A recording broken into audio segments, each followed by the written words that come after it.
Hello and welcome to our webinar today on Southwest Minnesota Arts Council's Art Legacy Project and Art Legacy Project Planning Grants for fiscal year 2021, which for us runs from July 1st, 2020 through June 30th, 2022. I am Carolyn Koska, the Financial and Grants Administrator here at Southwest Minnesota Arts Council. And first I'll just run down what we're going to talk about today. We'll start with a quick overview of our organization. Then we'll look at the guidelines for these two grant programs. We'll go over to our website and show you what resources are available for you there. Then we'll go into the online grant system and walk through the applications. And we'll finish up by explaining how the grant process works, basically what happens after you submit an application. If you'd like to ask questions, you feel free to enter those in the chat as I'm speaking today. We'll stop a couple spots to allow you to ask questions, and then at the end I'll open everything up again too, and we can talk directly.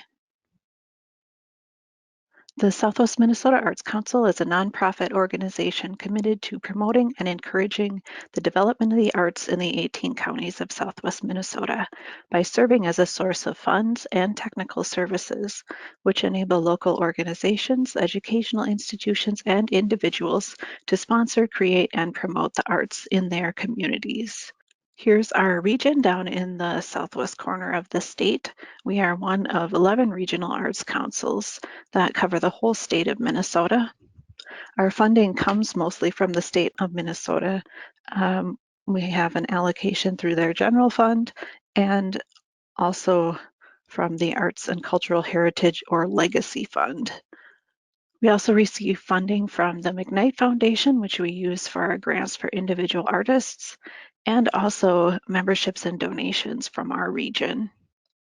Some things that we are committed to: supporting artists and arts organizations in creating, producing, and presenting high-quality arts activities, overcoming barriers to accessing high-quality arts activities, instilling the arts into the community and public life, supporting high-quality, age-appropriate arts education for all ages to develop knowledge, skills, and understanding of the arts, and supporting events and activities that represent the diverse ethnic and cultural arts traditions of the region. So these are some things to keep in mind as you're thinking about what kind of project you might like to do, because everything needs to ultimately relate back to these commitments that we have. For both of these grants, applicant organizations need to be located within the 18 counties of our service region, which are listed here, or on tribal lands within our service area. We acknowledge that our region occupies the traditional, ancestral, and contemporary lands of the Dakota people, who have stewarded these lands throughout the generations. Both of these grant programs are open to nonprofit organizations and to units of government, which would be a city or a county. Schools are not eligible to apply for these grants. They should check out the Arts in the Schools grant program that we have. We'll talk first about Art Legacy Project grants. And the intent of these grants is to support large-scale projects that will leave an arts legacy in Southwest Minnesota. And we're looking for these projects to have sustainable arts access in the community and a continuing impact over several years. So in this grant program, we're looking for projects that are really above and beyond an organization's normal activities. So if you're wanting to apply for your regular concerts or performances that you put on, or exhibits or art classes or recurring festivals, those all should be applied for in our art project program. This Art Legacy Project program is for things, like I said, above and beyond your normal programming. The kinds of things that people generally apply for through this grant program are murals, sculptures, or other public art. We've had things like mosaic tiled benches created by community members, art put on utility boxes around the city, things like that. So those are all public art kinds of things. Other things we funded through this are city artist in residence, site-specific theater that involves the community. In these projects, the community has brought in theater artists who work with the community to create a theater production based on that community, looking at a specific area of history or something, and then write a theater production for the community to put on. So they have that experience happening in the present, but then they also have this script to use at other times. And another kind of project for this could be a sort of multi-event community arts immersion. We've had communities take a year to celebrate an artist from their community and learn about their work. And then throughout the year, there are various events all focused around either this particular artist or a particular art form, but it's very in-depth and has a lot of impact in the community. So those are the kinds of projects that we're looking for under the Art Legacy Project Grant Program. Then moving on to our Art Legacy Planning Grants. These are for you to do your planning for one of those specific large-scale projects that will create a legacy, and to help prepare you to apply for an Art Legacy Project grant. There's a lot of information that you'll need to know at the time of applying for the large Art Legacy Project grant, and these grants can help you to get that all figured out in time for you to apply. So the kinds of things that you can do with this planning grant, you can gather input from your community. You can get requests for proposals from artists. So you could send out these requests for proposals, and artists would submit their proposed works for what your community is hoping to create. So you can use that process to choose which artists you would like to have work on your project. You can also use this to determine available resources and costs, because you're going to need to know what this whole project is going to cost in order to apply for the full Art Legacy Project grant. And then you can do some researching of the feasibility or sustainability of the future project. You can find out, is this wall that we're hoping to put a mural on, will it take that paint well, or do we need to do something to prep the wall? And then what do we need to do to make sure we're able to sustain that in the future? So it will help you just figure out all these things as you are thinking about applying for that larger Art Legacy Project grant. The grant amounts that you can request for the Art Legacy Project, you can request up to $20,000. And then for the planning grant, you can request up to $2,500. And for both of these, in our current year, no matching funds are required, which means that you are not required to put up any of your own funds toward this project unless the project costs more than the amount you can request. And just a note, arts organization applicants that have received an operating support grant from us cannot include prorated general operating costs in the budget for either of these grants. Here are some other eligibility things to be aware of as you're working on your application.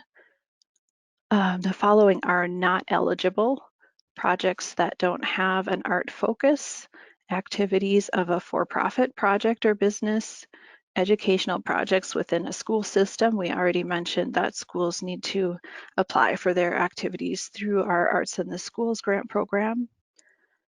Requiring artists to pay excessive entry or exhibition fees, activities that take place outside of Minnesota, since we are using state funds for these grants, activities that are not open to the public. Some more ineligible things include religious socialization of the participants or audience, fundraising events. In other words, the grant should allow your project to break even, not to make a profit. Payment of debts incurred before the grant begins, grant funds being used to match another SMOT grant, and applicants with past due final reports. This was just kind of an overview of some of those eligibility things to be aware of. It's a good idea to make sure to check both the guidelines for these specific programs, and then we also have some general grant guidelines that apply to all of our grants. So make sure to check those before you apply. We'll take a look at where you can find those a little later. For your project, you're going to need to choose a start date and an end date. Your start date is basically when you are starting anything towards your project. So that would include activities like any auditions or rehearsals, ordering any supplies, paying any fees or contracts, or doing any advertising. So with that in mind, your start date should not be the date of your first activity or event, since you can't spend any of the funds before your project start date. You need to make sure that you have time to do all of that preparation before any events would take place. Also, if there's something that you really just need to spend before your project start date, if you have to put down a deposit on a contract, for instance, then you cannot include that amount in your grant budget. You also need to choose a project end date. And for all grants awarded this year, your project needs to end by June 30th, 2022. Some deadlines and earliest project start dates. We actually are just having one deadline for the Art Legacy Project grants this year. Normally we have two, but we were postponing some grant rounds this fall as we were waiting to find out what our funding was going to be. So we just have the one deadline this year for March 3rd, and that is for projects starting April 1st or later. Then our planning grants have actually a monthly deadline. So that would be due the first of the month, January through April of this year. Again, normally we would start this in August, but again, we were postponing some of those deadlines this fall. And for those, the earliest project start date you can have is the first day of the following month. So if you submitted your planning grant application on February 1st, your start date could be March 1st. And then also note that all applications need to be submitted by 4:30 p.m. on the deadline date. The system will not allow you to submit after that time. For your project, you're going to need to have two people involved. One is your project director. This is the person who is most directly responsible for the project. A lot of times this ends up being the person writing the grant as well. And then you'll also need an authorizing official who would be the president or treasurer or someone else from your organization who has authorizing power. And these need to be two different people. They can't be the same person. And both of them will need to sign your application, contract, and final report. If your organization does not have official 501c3 nonprofit status or is not an official unit of government, which before we said would be like a city or a county, you'll need to find an organization that is one of those things to act as your fiscal sponsor. Included in the application, you'll need a signed agreement between your organization and your fiscal sponsor organization that kind of spells out the relationship between you, things like how are payments going to be handled. So that needs to be submitted with your application. And then someone from that fiscal sponsor organization needs to sign those same documents, the application, contract, and final report. and that organization will receive your grant funds, and they are legally responsible for the management of those funds and the completion of the project. And I'm just going to stop here for some questions. Did you have any questions so far? All right, well, then we are going to move on and take a look at what's on our website here. So on our website, there are a couple different places where you can access our online grant system. One is on the home page in this black grants box here below the slides. There's a login button that will take you to our grant system. And then here under this grants tab, as we make our way to the page for each individual grant program that we have, each of those will have a link as well.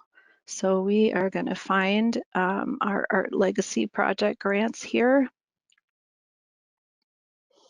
And here is that Apply Now button that you'll find on all of these grant program pages.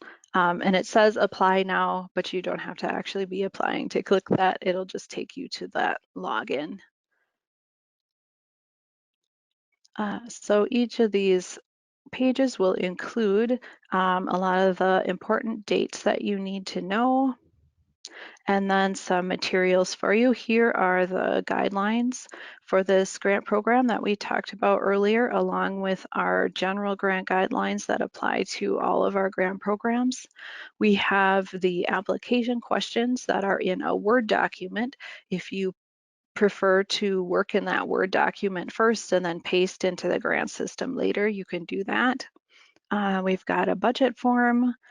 Here are the scoring criteria for that grant program. It goes into a lot of detail, and we'll talk a little bit more about criteria later, but you can look at what the grant review panelists will be scoring your application on. Then we've got final report questions, so you can know ahead of time what kind of things you're going to need to answer. That again is in a Word document if you want to work on a draft in there. And then we've got a couple of tutorials here. This video tutorial is just an overview of using the grant system, and then this PDF goes into some more detail. So we're going to go into our grant system here. If you already have an account in this system, you can go ahead and log in. If you are totally new, you can create a new account here. If you're not sure whether you or someone else from your organization already has an account in the system, just contact us and we can get that straightened out for you. So I am going to log in here.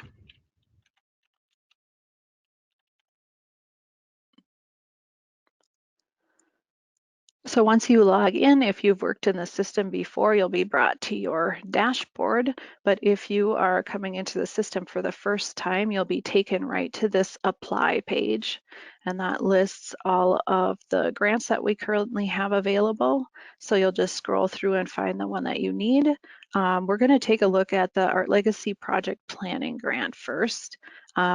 If you wanted to just take a look at this without actually starting an application, you could click preview here, but we're going to click apply.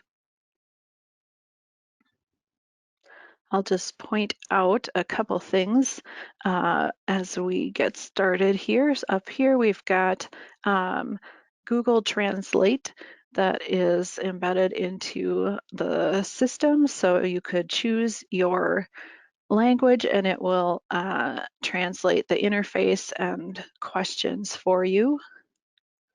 Then we've got this copy previous answers button. If you have worked on an application in the system before, you can, as you start a new application, and click this, it'll bring up all of your previous applications. You can choose one to copy from, and it'll copy over any answers to questions that are in both applications.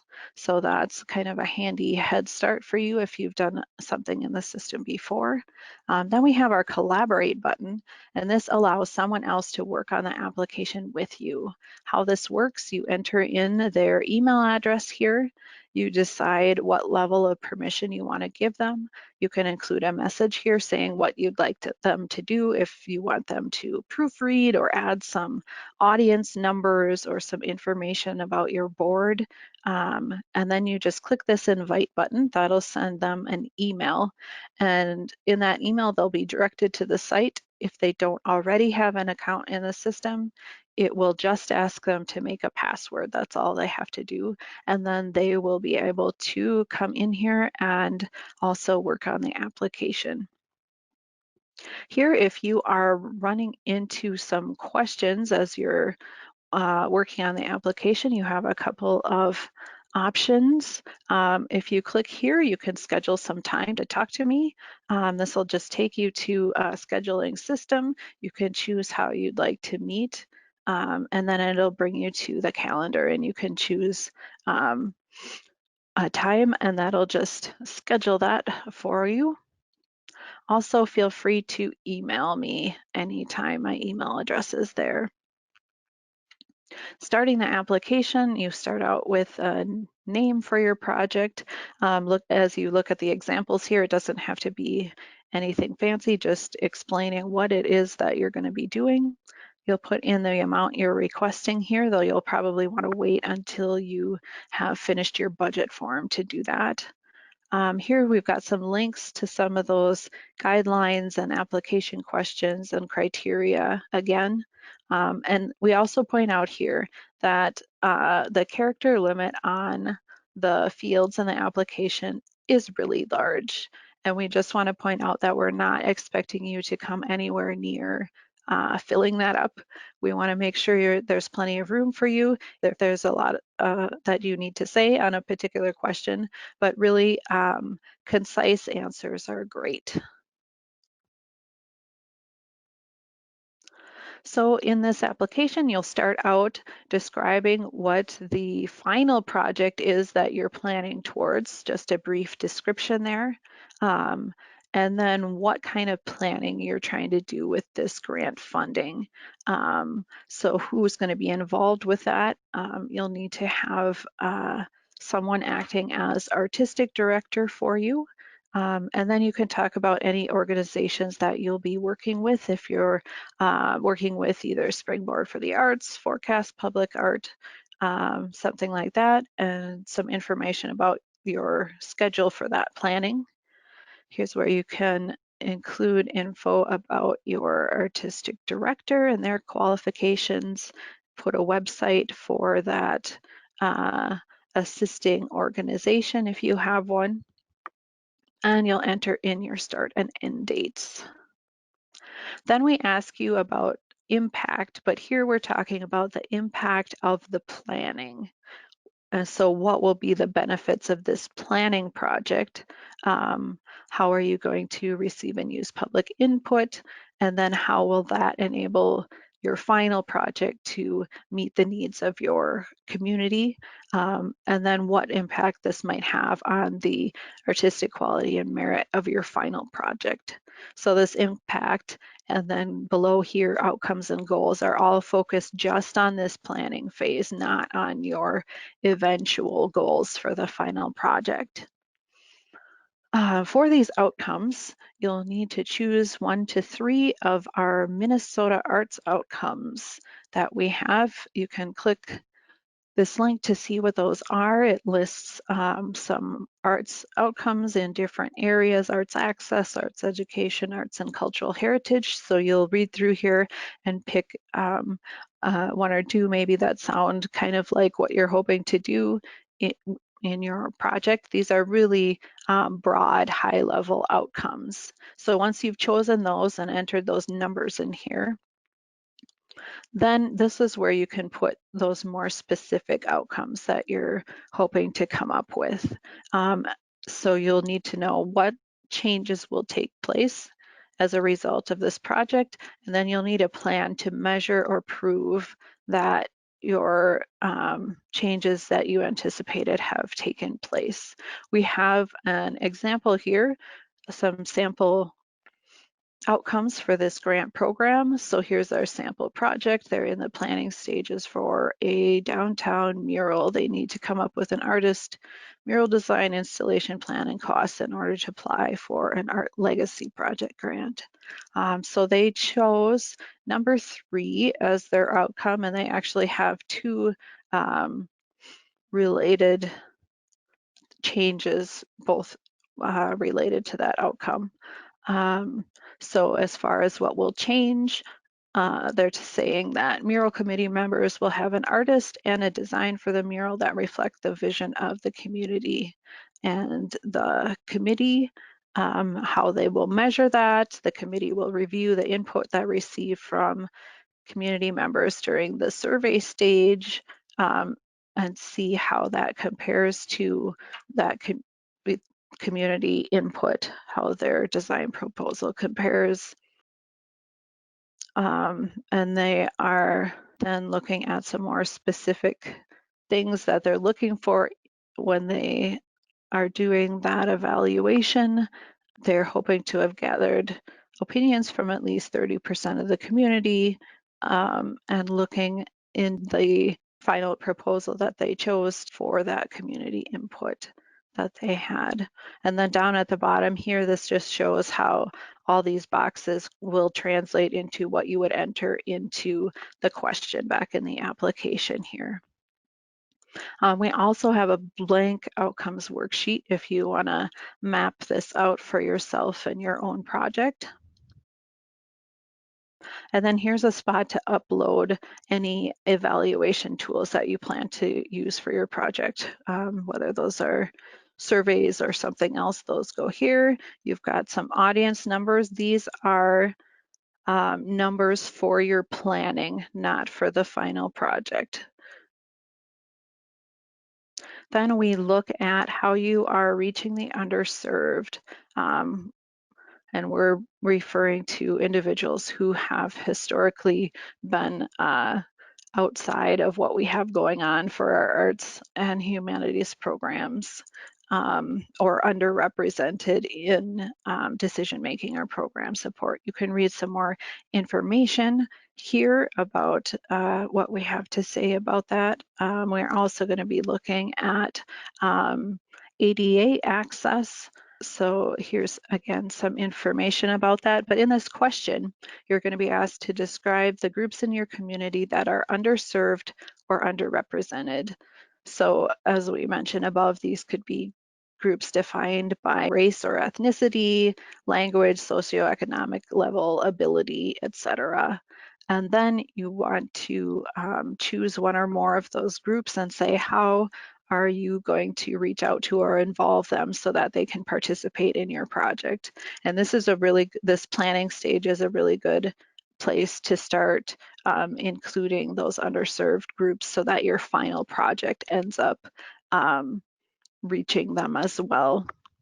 And then you're also asked about your ADA access and how your planning project will be accessible to those with various disabilities. Next, we come to your budget form, and that is a link here. You'll have a PDF that comes up.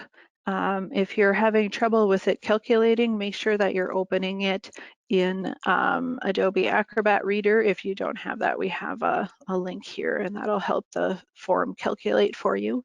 But you'll just be able to enter in different costs, and you'll see it's adding for you.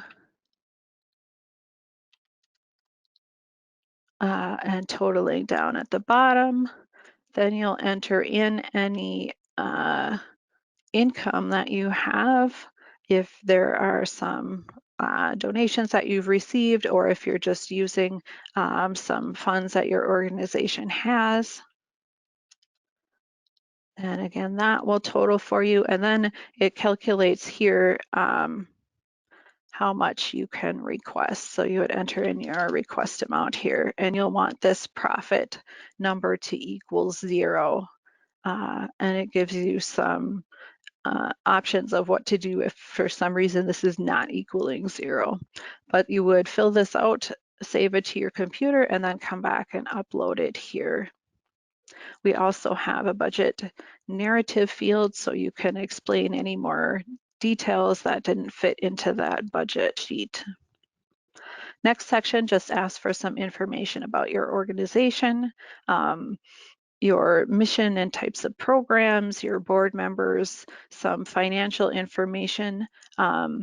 If your organization is not an official government unit and you answer no here, it'll have you fill in some annual financial information. Then we have a section on just some data collection. This really doesn't have any bearing on your application, just some data that we need to collect. For these questions that say view codes, you would just follow the link here and find the code that you feel best represents your organization and what you're doing, and come back and enter that in here. So again, those are just some data things that we're collecting. Then we've got some contact information, project director, authorizing official, who's the grant writer in case we need to contact you. Then if your organization is using a fiscal sponsor and you click yes here, then you'll see that fields to enter information about your fiscal sponsor will show up. And here is where you would upload the agreement that you have with them. There's a sample one here if you're not sure what would be in that agreement. And then you've got your 501c3 status letter to attach. If you are using a fiscal sponsor, you would attach their letter from the IRS here. And at the bottom, we've got signatures. This is a great place to use that collaborate button. You can invite your fiscal sponsor to come in and sign, for instance. So at the bottom, you've got a save application and a submit application. It does auto save as you're working, but it has this button as well, and we're going to click that. And you'll see when you do that, it'll list for you all the questions that you still need to answer.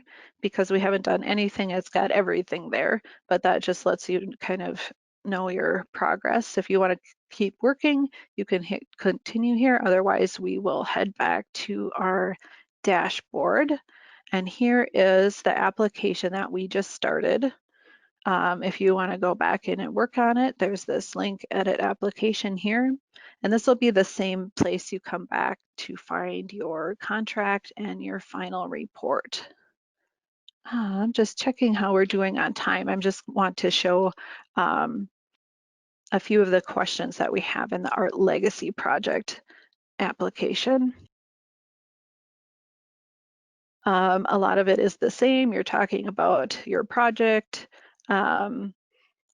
some other key personnel that are involved. You need to enter in some information about the artists that are going to be involved in your project, why you've chosen them. We need their resumes, samples of their work. This gives some parameters here for different types of samples, and also some links if you're needing to resize things or combine images or files into one PDF. So we've got several upload files here for work samples, along with some website fields if you're linking to videos that your artist has on YouTube, for instance.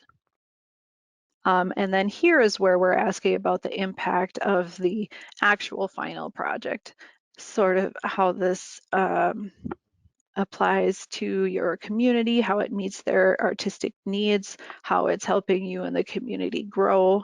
And then here's where we need to hear about that sustainable arts impact. How will it provide sustainable arts access? If the project results in a physical structure or object, how will it be maintained? Do you have plans to capitalize on the project in future events or activities? Then you've got outcomes again. You'll find a sample here that's specifically for this grant program, Art Legacy Project. Trying to see if there's anything different. reaching the underserved like we did before, although this is their interaction with the final project. Then we ask some about your planning and publicity and what support you have from the community, a similar budget form. If you are purchasing some equipment or have a labor need that is greater than $500, we ask that you provide 2 bids for each purchase of an item that is $500 or more. Then you're entering that same organization information, data, contact information, and signatures. So we're going to head back to our slides for a minute and stop for some questions again. Anything you had questions about at this point? All right, then we are going to move on. So some tips for you as you're working on your applications. It's a great idea to start early so you have time to find everything that you need. If you need to get people's resumes or figure out costs of things, or to get any questions answered from us. It's also good to read those guidelines carefully. Make sure you're not missing anything. Then you'll have seen that a lot of the application questions have more than one part to them. So make sure that in your answer, you're covering all of the parts of each of those questions. As we said before, keep your answers really clear and concise. We're not looking for any specific kind of grant writing language, just everyday language is fine. It's also good to assume that the grant reviewers don't know anything about your organization or your project.